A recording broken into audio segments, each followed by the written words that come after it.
背着老妈撬门也要给她断舍离。今天准备收拾这个门都打不开的卧室，10几平方的屋子，只剩了前面走道的地方，其他全是东西，连柜子里面都是满的。先把门后边的东西给它清出来。我发现阿姨这生抽除了厨房没有，别的房间每个屋里都有，2个卧室还都是在门后边放的。这个卧室还有一个通往阳台的后门，门后边也是堵得流满，一打开门的瞬间，屋里面亮堂了老多了。这肥皂都黑乎乎的了，感觉放了20-30年都有了。还有这电饭锅，一看就是放了好多年的，塑料袋都有点要粉化了。还有这衣架、破布头，还有晾衣服的夹子，都是一些早该扔的，最后只留了点洗衣粉，其他的全都扔掉了。阿姨就属于那种往回买东西行，然后往外扔一点都难。桌面上这些东西几乎全都是过期的，好多都是成双成对，还有成箱的呢。真的，好多老年人都特别容易买这种东西，平时省吃俭用的，买个鸡蛋可能都是看看哪便宜去哪买。但是买起这种东西来可舍得花钱了，只要是听了什么东西好，掏钱的时候一点都不犹豫，就算是上当受骗，他也觉得是好的。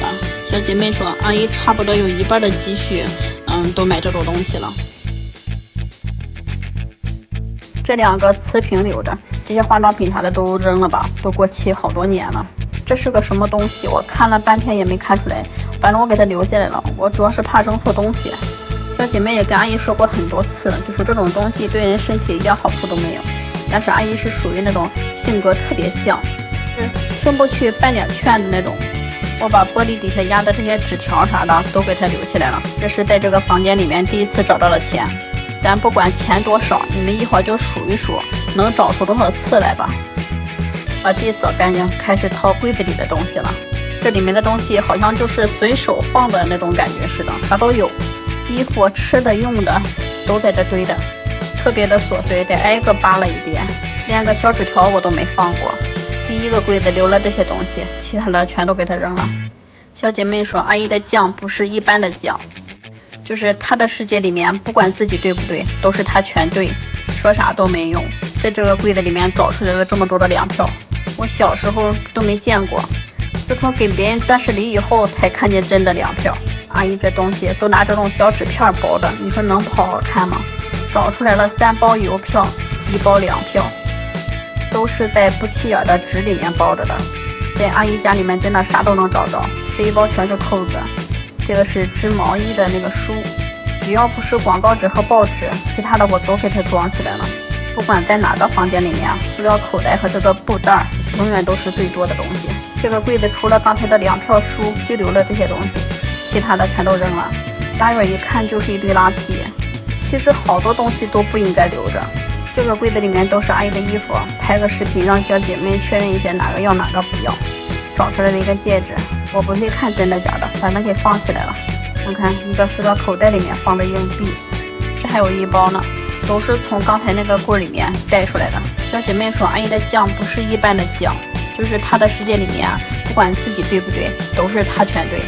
她说她老妈这个性格对身体一点好处都没有，别说一点都没有，也有好处，就是不管做什么事都是有很强的信念，遇到再大的困难，她只要觉得能成的事，她就会傻傻的坚持。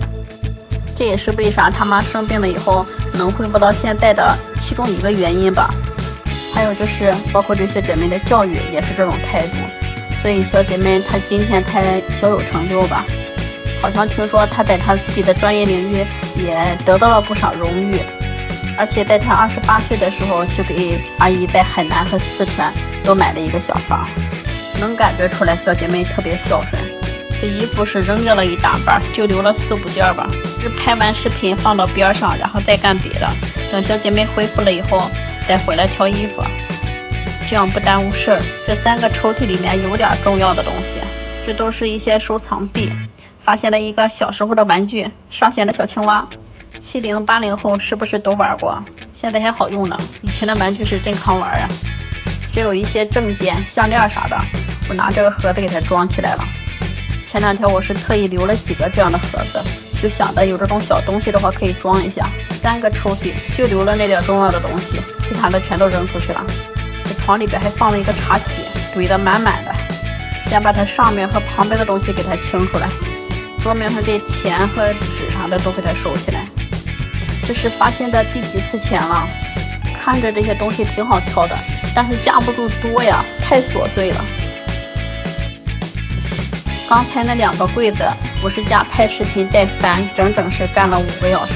一个茶几的东西，最后就留了那几样。最后小姐妹还把鞋垫给扔了，柜底下还有点漏网之鱼，把盘子和灯泡留下来了。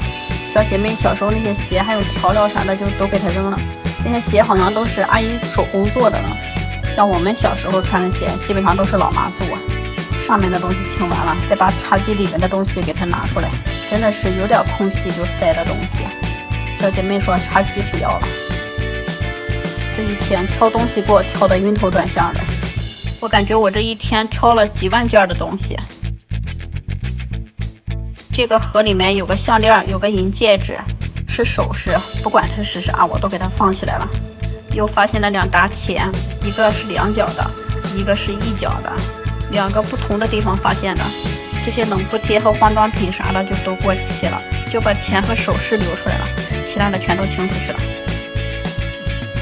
本来我还以为这一个卧室我一天就能翻完，结果干到现在的时候都已经是下午3点钟了。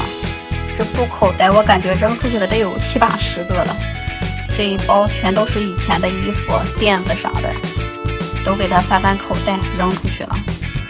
扔衣服是最快的，只要翻口袋就行了。像这种小来小去的纸张、书包啥的是最慢的，真的是不一定哪个小片片的就夹的钱，又翻出来这一大堆。这才收拾了2个柜子、1个茶几，就扔出来这么多东西了。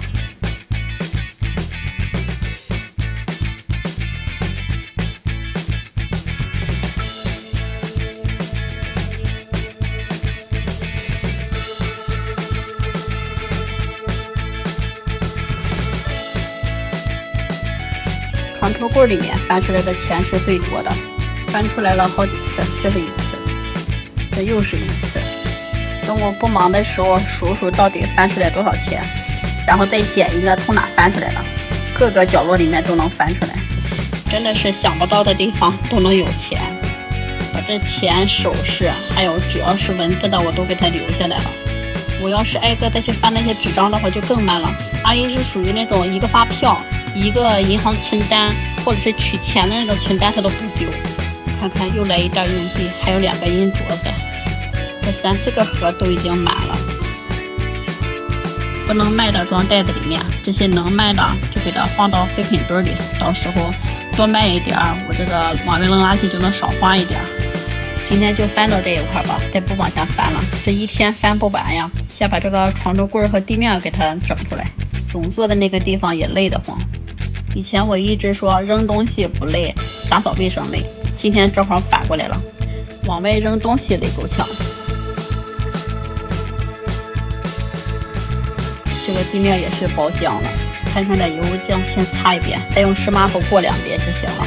用油污镜吧，它不光是擦得干净，它也省事儿，就不用总去偷抹布了，找2块抹布就擦完了。这2个柜子，亲戚姐妹说应该是他妈结婚时候的吧。我用海绵擦的哈，没敢用油污镜，我怕它掉颜色。我在一个背角的地方试了一下，稍稍掉一点。